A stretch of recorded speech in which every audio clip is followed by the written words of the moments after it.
Yaitu yang sering dilakukan oleh pemerintah untuk mengkondisikan keuangan pendapatan negara, Bu. Oke, kita yang pertama, peserta diharapkan mampu untuk menjelaskan apa pengertian dari inflasi. Yang kedua, peserta ini mampu menganalisis faktor-faktor apa saja yang menyebabkan inflasi. Dan yang terakhir, peserta ini dapat mampu menjelaskan apa dampak yang terjadi dari inflasi. Nah, sebelum kita masuk ke pengertian inflasi, ada yang pernah dengar kata inflasi? Pernah, semua kan? Di mana? Coba dengar. Bisa kan pernah dengar? Di buku ekonomi. Pernah kan semua dengar? Apa itu inflasi? Coba, ada yang tahu apa itu inflasi? Boleh? Inflasi itu adalah meningkatnya harga barang disertai dengan jumlah uang beredar di masyarakat yang tinggi. Oke, terima kasih Pak Joshua. Hal yang dikatakan oleh Joshua, inflasi itu adalah kenaikan jumlah uang beredar atau kenaikan likuiditas dalam suatu perekonomian. Ditimbulkan oleh adanya kenaikan jumlah uang beredar yang diduga telah menyebabkan adanya kenaikan harga-harga. Ibu kasih contoh sederhananya aja. Semua punya pulpen kan di sini? Punya pulpen kan? Punya, Bu. Pulpen sekarang harganya berapa? 2.000, 5.000, 2.000, 1.000, Bu. Beda-beda harganya, Bu. kita katakan aja kalau harganya 4.000 ya.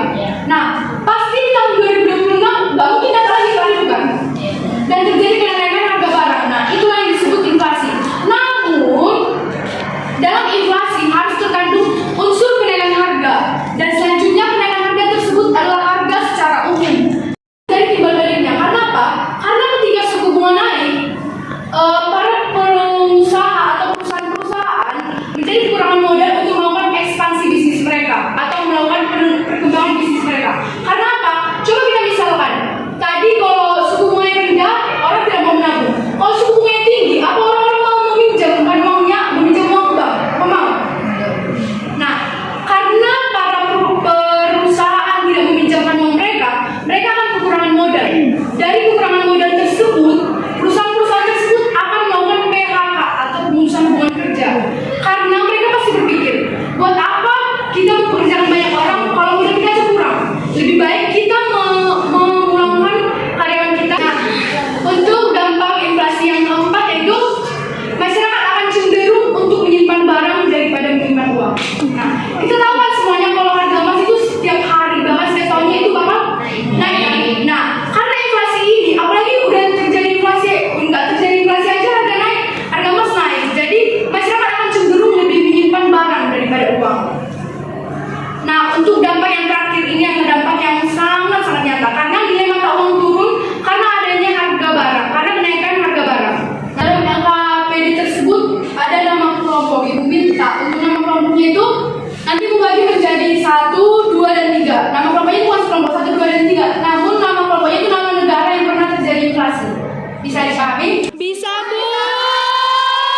Jadi nama kelompoknya itu adalah negara yang pernah terkena inflasi. Diskusi dan juga semua yang memahami materi, Ibu buat satu peraturan. Nanti buat yang memaparkan ke depan hasil diskusinya itu bukan dipilih oleh kelompok, tapi Ibu sendiri yang memilih secara random. Biar apa? Biar semuanya paham, oke? Oke, Bu. Jadi anak Ibu bisa lihat nanti kasusnya dan juga pertanyaan-pertanyaannya. Oke, cuma 2 pertanyaan aja. Oke? Boleh? Boleh, Bu. Apa? Kita jadi tahu. Oh iya. Ini Saya, Bu. Fitri Nomianti, Irma Cynthia, Jelisa Maria, Saya, Bu. Joshua Adrio, Ayo, Bu.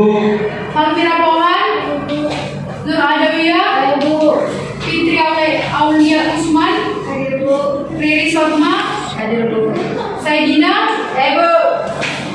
Sheryl, Swendra,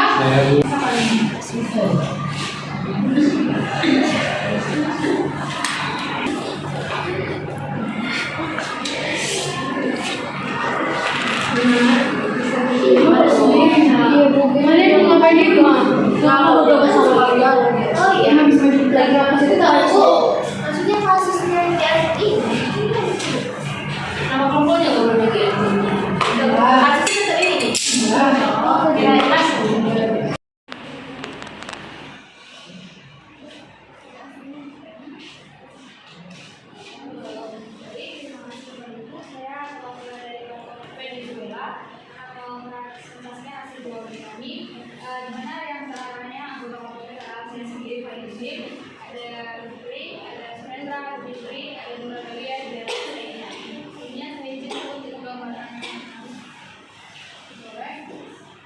Makronya, dan itu disebabkan karena Rizky melakukan defisit anggaran. Kemudian ada utang pemerintah yang sangat tinggi saat itu. Kemudian suku bunga juga sangat tinggi di dalam. Dan faktor yang ketiga itu dikarenakan faktor peso itu adalah uang mata dunia. Terus salah mereka dalam mengurus ekonomi karena mereka memberikan subsidi.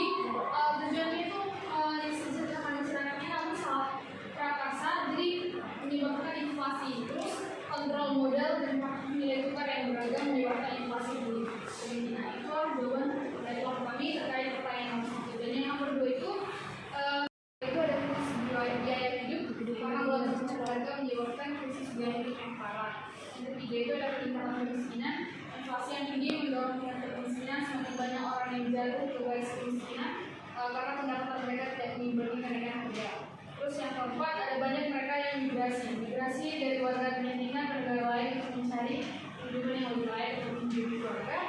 Kelima adalah kepercayaan pada mata uang lokal atau peso karena inflasi yang berkepanjangan. Dan yang terakhir adalah mereka melakukan aksi protes dan ketidakstabilan politik karena inflasi tadi. Mereka menjadikan aksi protes dan ketidakstabilan politik kepada pemerintahan karena masyarakat kecewa dengan kondisi ekonomi yang turun dan mereka turun ke jalan untuk mendukung perubahan kebijakan.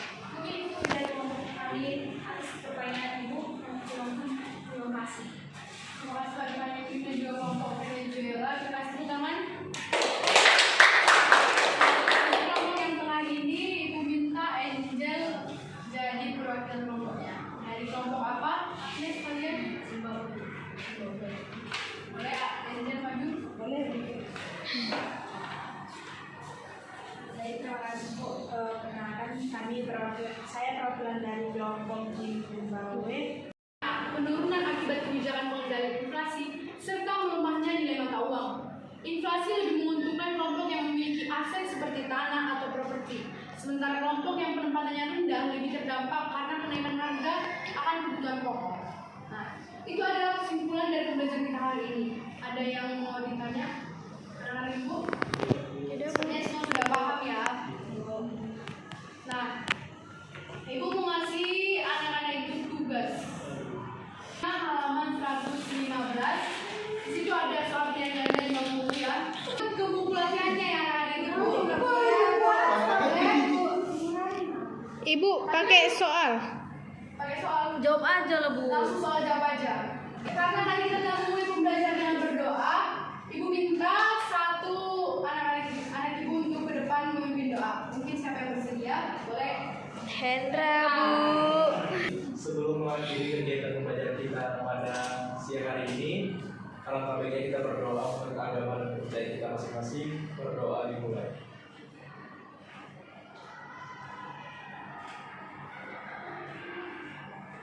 Berdoa selesai. Terima kasih pada Surendra. Terima kasih buat anak-anak ibu semuanya atas perhatian kalian dan juga keaktifan kalian pada hari ini. Ibu tutup pembelajaran hari ini ya. Terima kasih semuanya. Terima kasih.